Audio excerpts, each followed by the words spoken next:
Bagi yang mengatakan khutbah tu mana dia suruh dengar, khutbah lah, suruh dengar molek.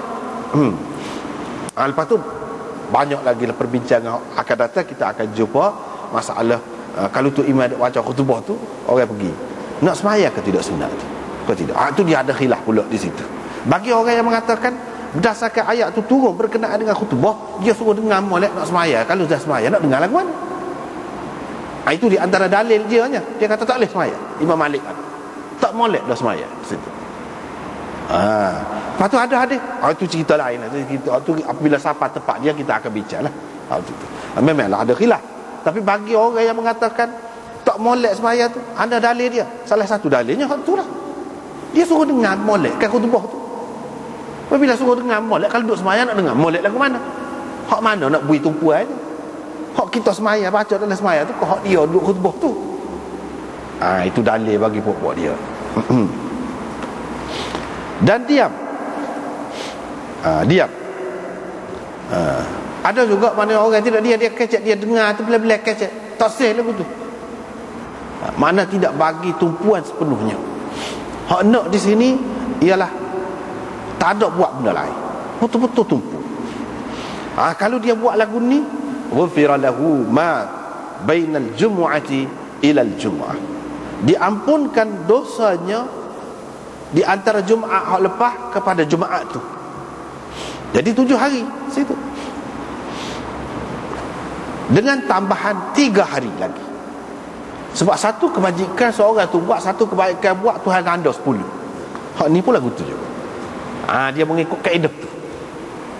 Satu buat, dia ganda 10. Hak ni pun lagu tu juga.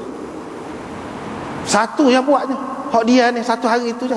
Tapi dia merangkum ni 7 hari sebelum tu, lepas tu tambah 3 lagi, nak jadi 10. Itu kelebihan lah, kurniaan, kemurahan Allah SWT kepada manusia. Nak bui lebih, buat sikit pun boleh banyak. Sesiapa yang menyentuh hasa, anak batu, faqad lagha, sentuh anak batu, sapu anak batu je, tak boleh. Kalau tikar, kutih tikar, kapek tu kau kutih kapek, tak boleh dah, lara dah. Faqad lagha, dia telah melakukan sesuatu yang melekakan, dia telah leka yang menyebabkan dia tidak dapat lagi kelebihan tadi. Ataupun kalau dapat pun tidak sempurna dah, tidak sempurna dah dia dapat. Itu maksudnya. Bukan lara ni maknanya semaya jemaah dia tu tidak sah ke apa, tak. Semaya tu sah, kelebihan tadi, iaitu kelebihan dia ampuni dosa dia tu, daripada jemaah kepada jemaah tu tambah 3 hari lagi, tu tak dapat. Tak dapat langsung ke? Ada pendapat pula memang tak dapat. Ada yang kata dapat juga tapi tidak sempurna, tak penuh. Tak penuh. Dengan gelonggong-gelonggong. Itu makna faqad lagha. Maknanya tak boleh lah. Mana betul-betul dengar molek lah, dia sungguh lah.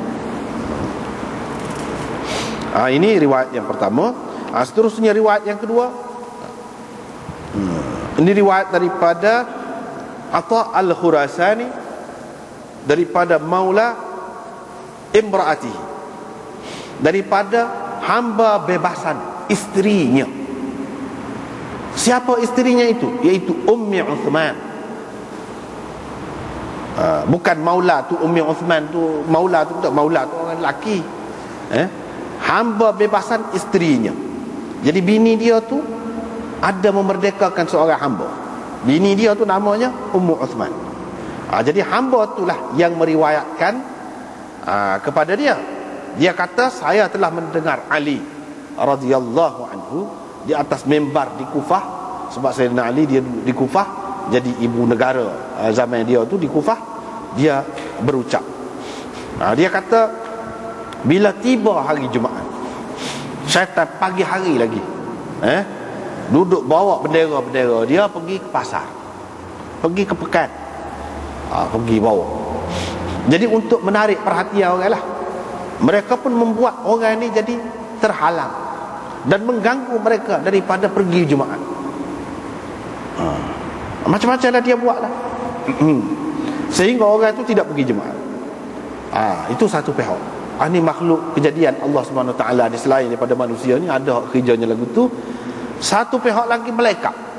pagi hari juga duduk di pintu masjid, duk tulis orang ni mari waktu mula-mula, orang ni mari waktu kedua, dan seterusnya. Begitulah. Sehingga imam keluar, apabila seseorang itu kalau seseorang itu duduk, seperti tadi lah dari segi terjemahan, gitu. Jadi hadis ini sebenarnya tidak sahih. Hadis ini situ dulu. Tapi kalau kita ayat tidak sahih dulu, dia jadi tawa sikit dah. Kalau kita ayat kemudian baru molek dah. Perhati dulu dah. Tapi serupalah. Sebab apa? Nombor satu sekali, Atha Al-Khurasani itu dipertikaikan oleh ulama. Walaupun ada setengah-setengah ulama terima dia, kata dia ni thiqah, puji dia. Tetapi Ibnu Hibban mengatakan dia ni tak molek lah. Ibnu Hibban pertikaikan dia. Ibnu Hibban ni sekala mudah basuh, mudah kira dia mudahlah lulus. Ni tak lulus. Jadi tak lulus. Dan Sa'id bin Musayyab, menantu kepada Abu Hurairah, dia kata dia ni pendusta. Maknanya berat tu. Berat. Itu sah. Yang keduanya, maulam ra'atihi. Maulam ra'atihi. Siapa dia maula tu? Hamba bebasan isteri dia tu, siapa dia? Nama gapo? Bini dia tu tak apalah. Nama dia tu tahu. Nama dianya iaitu Ummu Uthman. Itu kunyah lah. Kunyah dia.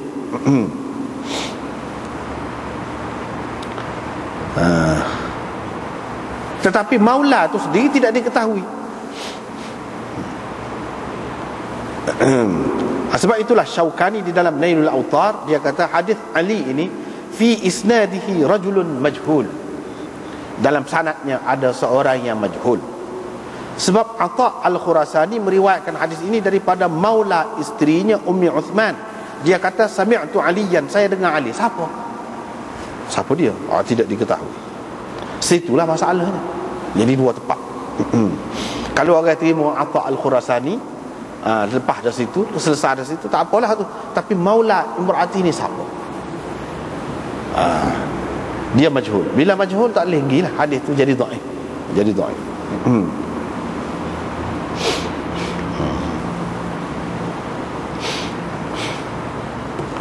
Jadi duduk halal orang pergi jemaat. Seseorang tu kalau dia duduk di satu tempat yang boleh dia dengar molek dan tengok molek, dia tidak buat sesuatu yang leka, melekakan, maka dia dapat dua bahagian pahala. Dua bahagian pahala. Tapi kalau kita ikut ni kan, mana molek juga, mana dari segi kelebihan lah, keutamaan, dapat pahala. Mudah-mudahan kan gitu. Memang pun kalau kita duduk tempat molek sampai dengar molek tu, imam duduk khutbah tu dah nampak dia, lepas tu kita tidak buat sesuatu yang melekakan, memanglah molek. Orang lain, hadis lain pun terima dah tu. Cuma dia sebut di sini dia dapat dua bahagian pahala. Mudah-mudahan dapat. Gitu.